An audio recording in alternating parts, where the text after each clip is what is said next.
Assalamualaikum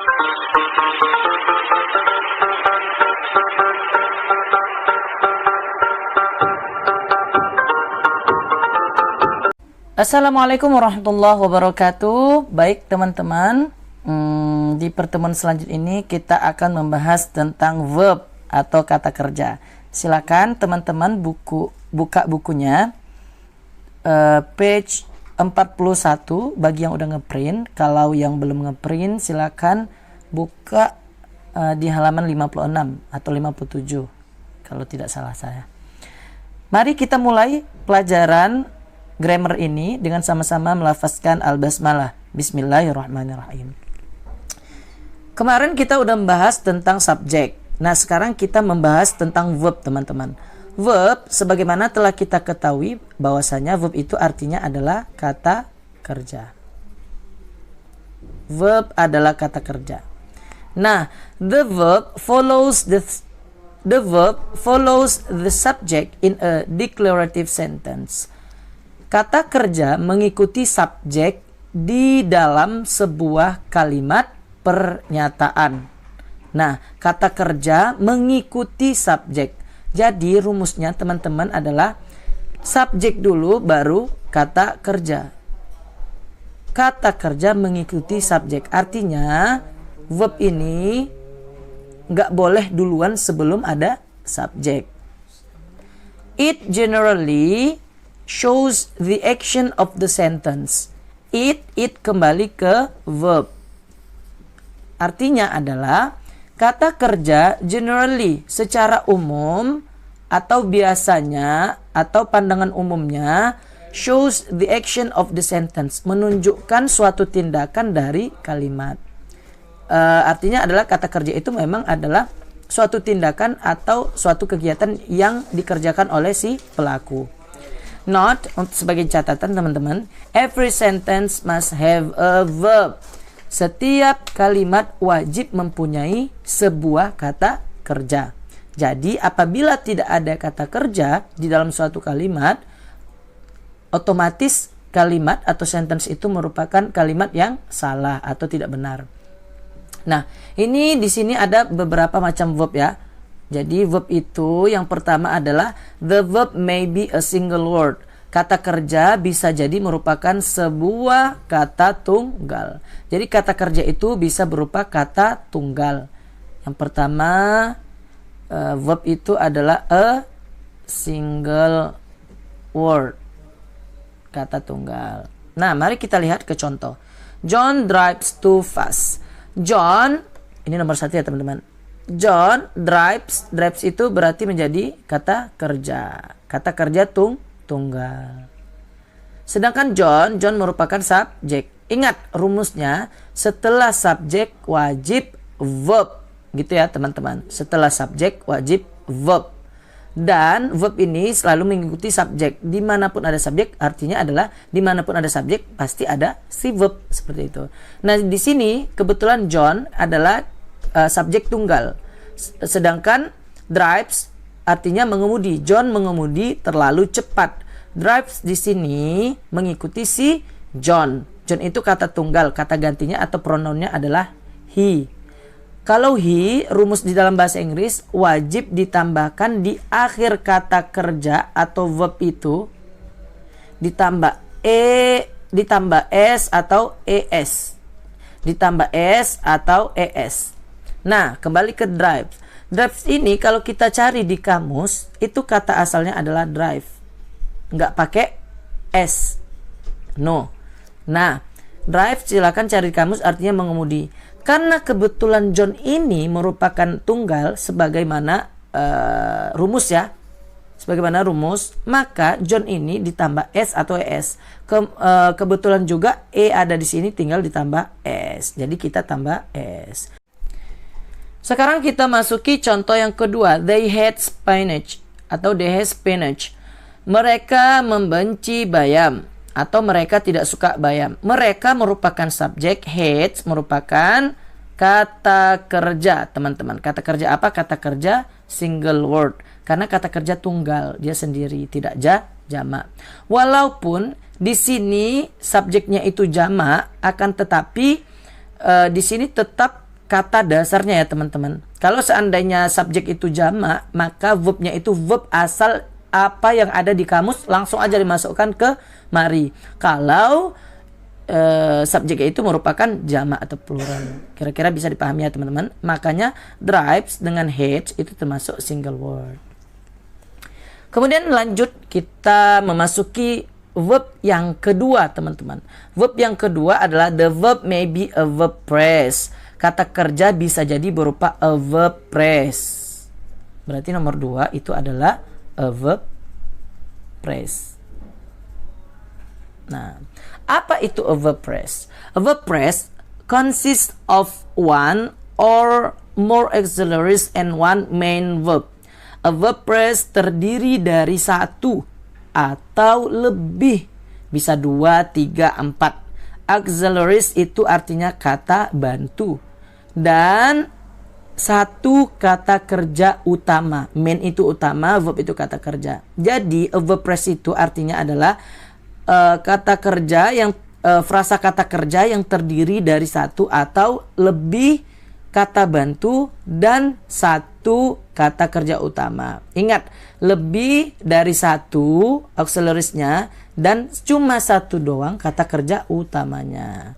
The auxiliaries always precede the main verb. Kata bantu itu selalu mendahului daripada kata kerja utama. Artinya apa? Auxiliaries-nya dulu, baru main verb-nya.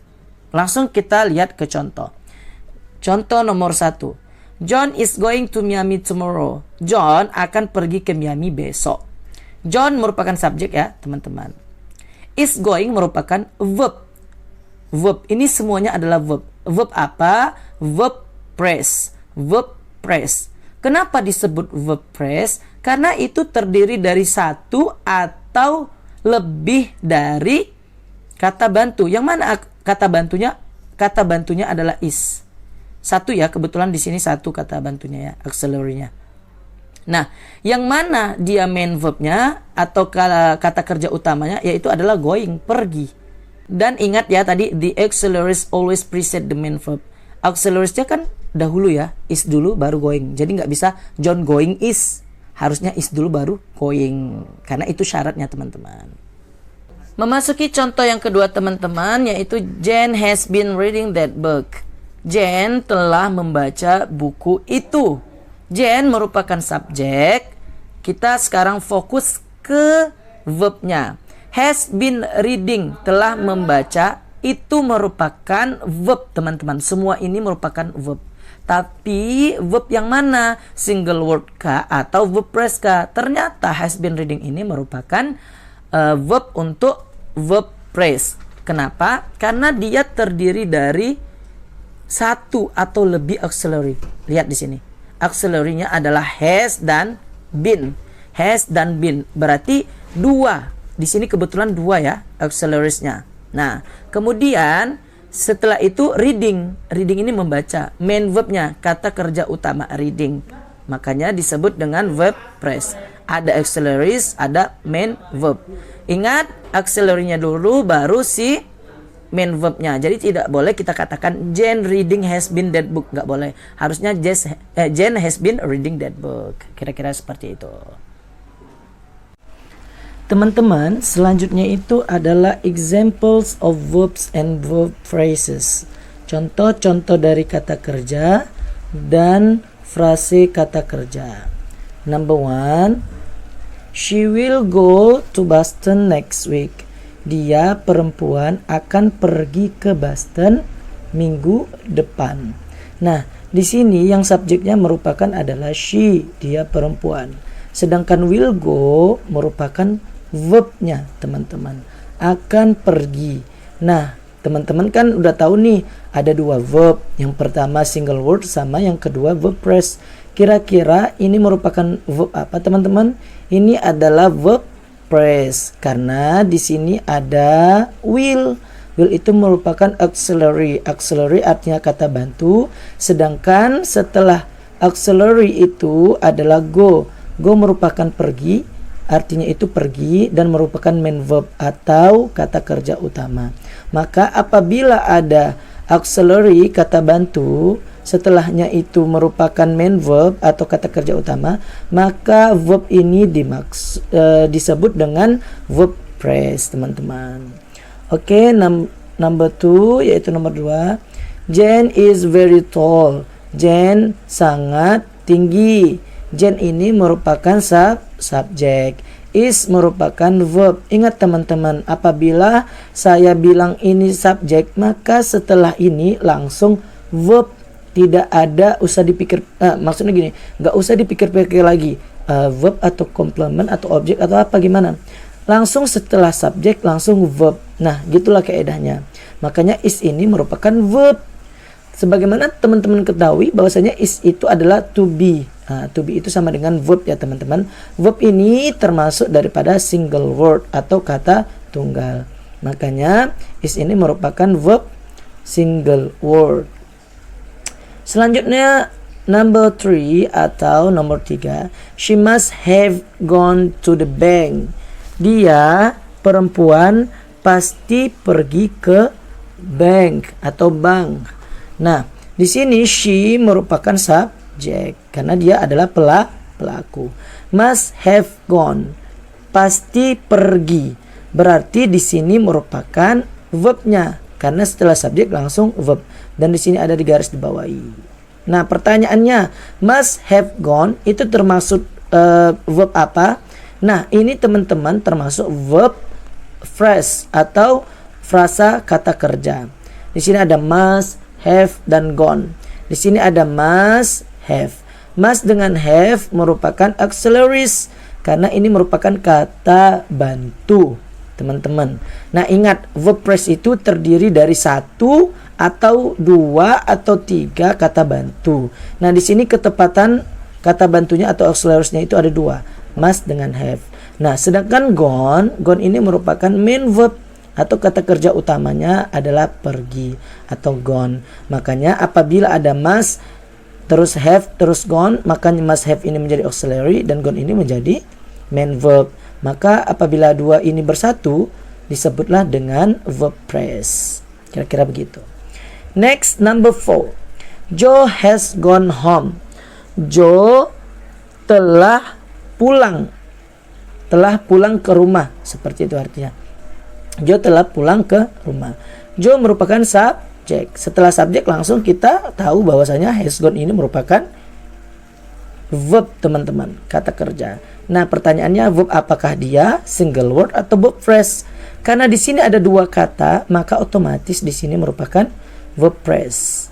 Karena ada auxiliary kata bantunya has dan gone main verb atau kata kerja utama. Next, number 5. Mary is watching television. Mary sedang menonton TV. Mary merupakan subjek. Is watching merupakan verb. Verb apa teman-teman? Verb phrase karena ada is dan watching. Ada 2 kata. Is merupakan auxiliary atau kata bantu, sedangkan watching merupakan main verb atau kata kerja utamanya. Next, number 6. It was raining at 6 o'clock last night. Hujan turun pukul 6 semalam. Nah, it merupakan subjek. Subjek apa nih teman-teman? Kalau teman-teman lihat di pelajaran sebelumnya tentang subjek, ini merupakan subjek impersonal verb. Subjek yang menjelaskan tentang kata kerja yang tidak berkepribadian. Karena setelah it ini ada raining, teman-teman. Raining ini merupakan kata kerja untuk impersonal verb. Ingat, ada cuaca. Nah, itu termasuk impersonal verb. Nah, di sini kita ingin fokus ke verbnya doang ya, teman-teman. Nah, setelah subjek, of course ya, tentu dia was raining ini adalah verb. Verb apa? Verb phrase. Kenapa?